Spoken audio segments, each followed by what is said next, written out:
नमस्कार दोस्तों, मैं डॉक्टर हेमेंद्र अग्रवाल नारायण हॉस्पिटल जयपुर से joint replacement and arthroscopy surgeon. आज एक कॉमन टॉपिक, कॉमन बीमारी टेनिस एल्बो के बारे में बात करते हैं। उसके बारे में आपको बताते हैं और जागरूकता करते हैं। टेनिस एल्बो क्या होता है, स्पेशली किन में होता है और इसका क्या ट्रीटमेंट है, इसके बारे में इस वीडियो में ब्रीफिंग करते हैं। टेनिस एल्बो, एल्बो से ही आप समझ पा रहे हैं कि ये एल्बो की कोई बीमारी है और टेनिस मीन्स ये टेनिस प्लेयर्स में ज़्यादा होती थी, इसलिए इस बीमारी का नाम टेनिस एल्बो रखा हुआ है। यूजुअली जो कोनी का जो दो हिस्से होते हैं, कोनी का जो ये भारी हिस्सा है, इस पॉइंट को लेटरल एपिकोंडाइल कहते हैं, मीन्स भारी वाला। अंदर वाले को मीडियल एपिकोंडाइल कहते हैं। तो जो लेटरल एपिकोंडाइल है, इससे सारी मसल ओरिजिन होती है जो हाथ को एक्सटेंशन करती हैं, जो अपना कलाई है जो से ऊपर उठता है। तो टेनिस प्लेयर जब भी बैकहैंड काम करते थे, बैकहैंड स्ट्रोक्स मारते थे, बैकहैंड अपने सर्विस कर रहे हैं, कुछ भी कर रहे हैं, तो उस पर बहुत ज़्यादा इस पर स्ट्रेस पड़ता है और इस पिन पॉइंट मसल पे पेन चालू हो जाता है। इसको टेनिस एल्बो की श्रेणी में रखा जाता है। आमतौर पे ये तो पहले स्पोर्ट्स प्लेयर में ही होता था, पर लाइफ स्टाइल चेंज होती गई। आमतौर पे अपने घर पे भी बहुत सारी एक्टिविटीज़ हैं जिनमें अपन को वजन उठाना है, रिपीटेटिव एक्टिविटी करनी है, कोई चीज़ कूटनी है, कारपेंटर वाला काम करना है, या ऑक्यूपेशन ही ऐसा है जिसमें अपना रिपीटेटिव मूवमेंट है। ये सब लोग भी इस समस्या से परेशान होते हैं। हमारे डॉक्टर्स में रेडियोलॉजिस्ट बहुत इस चीज़ से, क्योंकि वो प्रोब को टाइटली पकड़ के अल्ट्रासाउंड करनी पड़ती है। हम ऑर्थोपेडिशियंस बहुत सारा हैमरिंग या इस तरह का वर्क करते हैं जॉइंट्स की सर्जरी के दौरान, तो इस मसल पे स्ट्रेन आता है। बिकॉज अपनी मसल्स वीक हैं, अपन उनके लिए कोई काम नहीं करते पर उनको स्ट्रेन पूरा देते रहते हैं, तो उसके कारण इस जगह पे एक जलन पैदा हो जाती है। स्पेशली इससे इतना दिक्कत भी हो जाती है कि एक जग भी नहीं उठा पाते, इवन एक गिलास पानी का भी उठाने में लोगों को परेशानी फील होती है।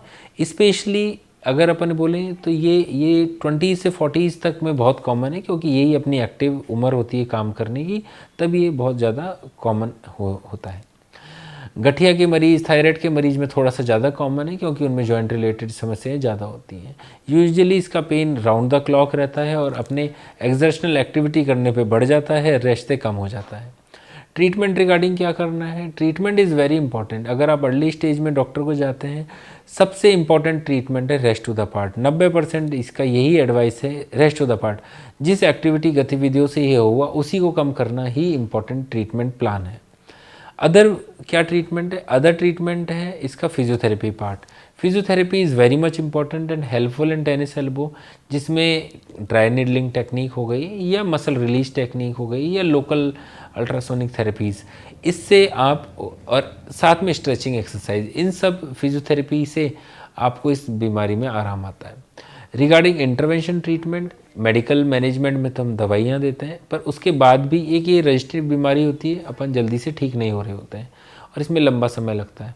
तो लेटेस्टली हम इसमें पीआरपी इंजेक्शन लगाते हैं। पहले के तौर पे इसमें लोकल स्टेरॉयड इंजेक्शन बहुत यूज़ होता था, क्योंकि वो इन्फ्लेमेशन को तुरंत ख़त्म कर देता है और पेन लगभग ख़त्म हो जाता है।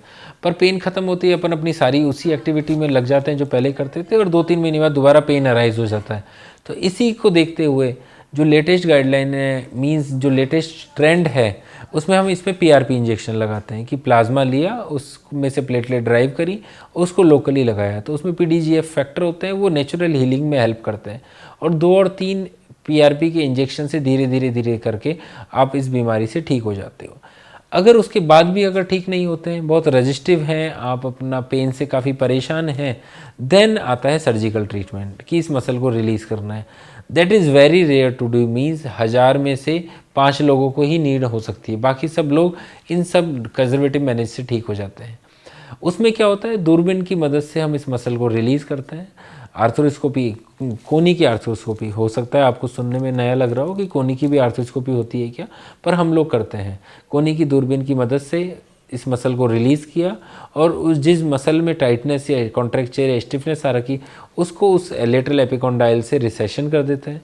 उसको करने से इस बीमारी में आराम आ जाता है, पर वो लास्ट रिजॉर्ट है। तो मेरी यही आप लोगों को विनती रहेगी, राय रहेगी कि टेनिस एल्बो पेन अगर फील हो रहा है, स्टार्ट में ही आपको समस्या आ गई है, तो आप इनिशियल फेज में ही दिखाएं। शुरुआत में दिखा देंगे तो आप जल्दी ठीक हो जाएंगे, प्रिकॉशन रखें। अगर उसके बाद भी ठीक नहीं हो रहे तो जो भी इंटरवेंशन आपके डॉक्टर आपको सलाह दें उनको फॉलो करें और प्रॉपरली ठीक हो।